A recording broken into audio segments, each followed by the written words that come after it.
Hello, what is up mga ma'am, sir, ma'am? Ako po si Ralph Cifra, isang visual artist from Manila, Philippines. And today we are going to unbox and review the ZD Toys Marvel Spider-Man Velocity Suit action figure.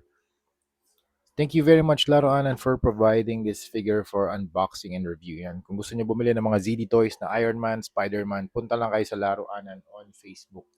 Okay, meron silang Shopee page, meron silang Facebook page. If you want this super nice na mga ZD toys na Iron Man, Spider-Man, meron ding Fun Joy na mga Batman and other characters. Punta lang kayo sa Laruanan on Facebook.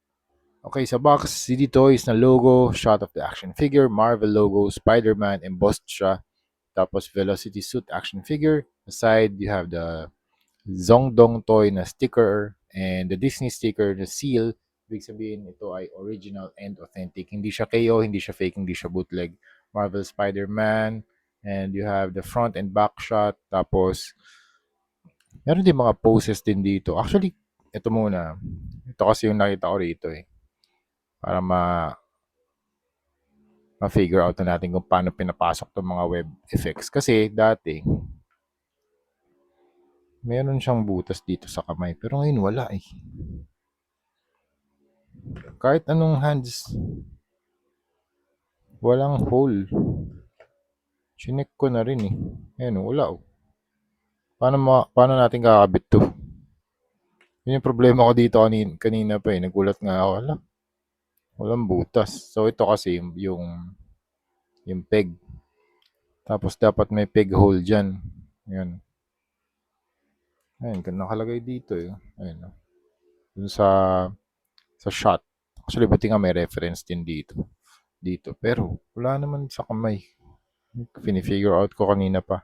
So yun yung problem ko dito. Pero anyway, start tayo sa figure. Ito na yung figure out of the box. And ganda ng texture niya. Height nito, 7 inches. Tapos ang accessories niya, teka, mayroon pa dito accessories. Yan, meron siyang 1, 2, 3, 4, 5, 6. 6 alt hands, dalawang replacement ng eyes. I think ito medyo nakasquint. And then you also have the web effects, translucent na web effects. And then you also have the hexagonal base Marvel Spider-Man. 1/10 scale action figure. Alright, for the figure itself, wala namang, stable naman siya. Wala mga loose na joints. And ganda ng texture ng buong suit. Tapos, I love the paint applications too. You have the dark blue, navy blue. Meron